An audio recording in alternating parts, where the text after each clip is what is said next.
But here's the deal. When it comes to the summoning aspect of this game, right? We know that you have to, oh, you know what I just realized? We're probably going to lose this because apparently I have the team that I have saved on here is not the same team that is saved on my phone, right? So good game, right? We'll probably lose this, but let's see what happens, right? Okay.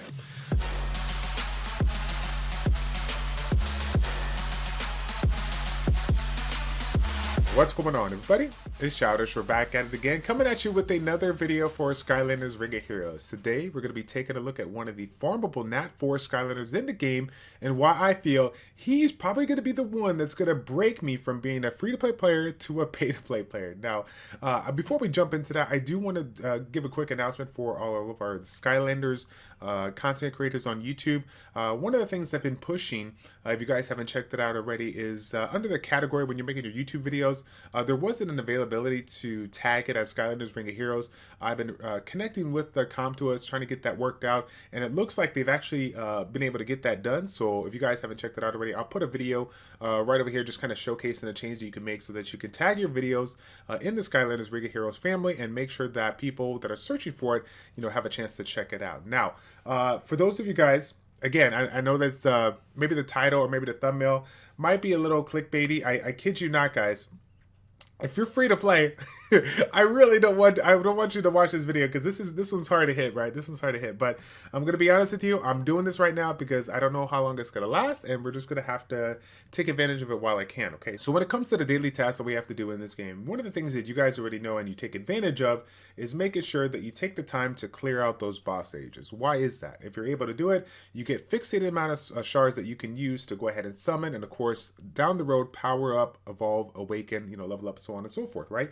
And so the crazy thing about this is that some people don't really put together is that even though there's a direct correlation from difficulty on our islands from stage 1 to stage 10, when it comes to some of the 1 to 4 star Skylanders that are available, that doesn't fit that criteria. It basically falls down to the element per se. So when I took a look at what is currently available for me when it comes to the normal and the hard stages, I wanted to look more at some of the rarer units out there that I can take advantage of early on. And so one of the ones that I truly believe is worth the refresh is going to be Stage 2 Hard Mode Freezeblade, okay? In my humble opinion, this Nat 4 Skylanders is one of the best Nat 4 Skylanders in the game, and the fact that it is farmable and relatively attainable for the people out there, hopping into Stage 2 Hard. I mean, after 2 weeks, I'm able to get this done. I'm autoing, and I'm using, essentially 5 to 6 star max Skylanders that I've been working on for a while. I mean, for me to be able to do this, is crazy, right? And so I'm literally going to break, I'm eventually going to break my free to play status, right? Because this is something that I'm going to be looking to invest in, and you guys are probably like, oh my gosh, you'd rip the dream, right? Rip those 180 crystals. Now, for those of you that didn't get a chance to check out the soft launch, one of the things that we noticed early on was that we had a lot of great units out there that we can obtain, and some of them were really stronger than others.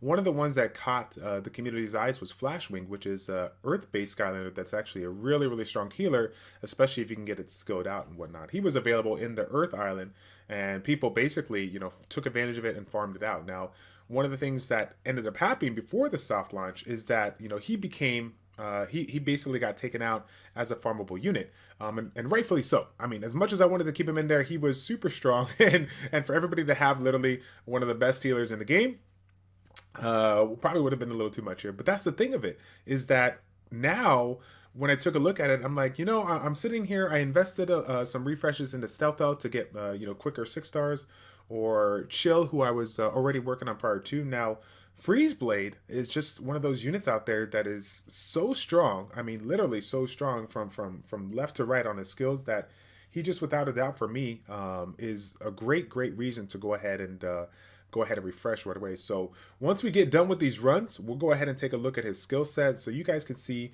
how strong he is if you haven't take a look at it already. And I encourage you to definitely just check out all of the different Skylanders that are available on the farming. Obviously take advantage of the easy and normal ones if you can. And then if there's a hard one, if there's a one on the hard mode that is a Nat 4 Skylander, I encourage you to check it out and see if it's valuable for you. Because even though freezeblade right now, without question for me, is going to be one that I want to farm because he's just super strong outright, you might find a Skylander that synergizes really well with maybe a Nat 5 Skylander that you already pulled, or some other units that you're looking to build, and looking to test out. So here we are, freezeblade, our Nat 4 Skylander that we just pulled. This is again one of the most recommended Nat 4 Skylanders for you guys to use if you've spent, I think it's like a little bit of money, the $5 heroic. You could choose any Nat 4 you want. This is one of the top 2 Skylanders that most people go for. Okay, so let's check him out real quick. The first skill, Chakram. Chakram throw here. It basically throws chakrams at 2 different enemies. So even though it's not a full-blown AoE, that's still some additional damage that's going to be coming our way through a basic skill. With 2 mana, 18 cooldown, that's really not too bad at all. And of course, as you can see, the damage can wrap up, but we can reduce the cooldown time a little bit as we skill it up here. Now, as you can see, this next skill is going to be one of his bread and butter skills here. 4 mana cost, Frost Cycle. Okay, this one's going to do an AoE attack and freezes them for 1 turn. So if you guys are like, wait a second, there's no, turn-based mechanic similar to Summoners War. How does this freeze mechanic work on this one? Well, in this one, the skill cooldown increases when the skill is used. Okay, so basically you're pushing them back there on those skill cooldowns, not allowing them to use it as frequently as they should be. All right, now his third skill, which is a passive, is called Icicles. This one does a 50% chance to inflict damage on all enemies with a bonus hit when attacking a frozen enemy or casting the effect on here. So that is really nice. So again, once this skill goes out and freezes the enemies, if you follow up with the chakram throw, and it just so happens to be that the other enemies are still frozen, you're going to be able to take advantage of this with a 50% chance and do a little bit more damage on those specific units here. And so what even makes it that much more crazier is that this leader skill here for all allies has 60% chance to decrease the skill cooldown time by 2 seconds when attacking a frozen enemy or casting the effect on. And take note that you can see here that the activation of this literally goes up to max. It's a 100% chance to decrease the skill cooldown time with a frozen enemy. So, I mean, without question, this is one of the best units in the game. I mean, this Nat 4 Skylander is out of this world. It's unreal. I cannot believe it's at its current state, right? We've made so many comments about Stormblade and how strong he is.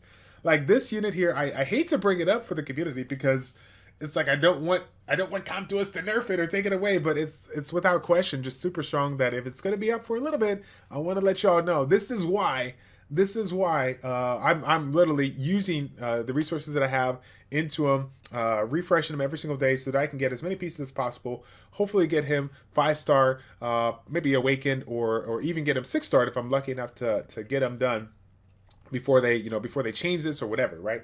So when we think about it, just as a unit in and of itself, obviously he's a really strong unit right away, but you can already kind of picture some of the other units that will pair with them. Again, that's what it's all about here, not just focusing on one unit, but building teams, trying to use their different skills, their different mechanics, and synergize them well so you can take advantage of them, right? Even though freezeblade only has one ability that can have an AoE freeze, there's a ton of units out there that have freezing, single targeted AoE abilities, and also have additional mechanics that provide, additional bonuses, whether, those are frozen or if they have some other kind of debuff on the unit. So, I mean, you can kind of see how these can pair well with other units out there. And so I'm pretty excited for myself to go ahead and build them and see what kind of units that I can use with him down the road that will work out really well here. So that's what I'm going to be playing around with, guys. I'm going to build this one up here.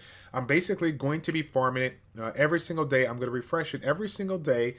On the hard stage, it's going to cost 180 gems. It's rough, but I'm working on my arena. I'm getting those extra crystals, and eventually I will put a little bit of money into the game because I enjoy it, and it's like I said, it's giving me entertainment value that I wouldn't be able to find elsewhere, right? That's gonna be it, guys. I hope you enjoyed this video. If you're still free to play watching this, God bless you. I know you're just doing it to support me, but if you are a person that is maybe essentially free to play or didn't know about this and it's going to take advantage of this, do me a favor, give me a like on the video. Let me know that you guys check this out and you guys are pretty excited about working on him. I'm really curious to see how many people are actually going to go ahead and start farming freezeblade after we put out this video. Okay, that's going to be it, guys. Thank you all so much for tuning in. It's your boy Childish and ChildishPlays checking out. Take care, and we will see you all in the next one. I'm out.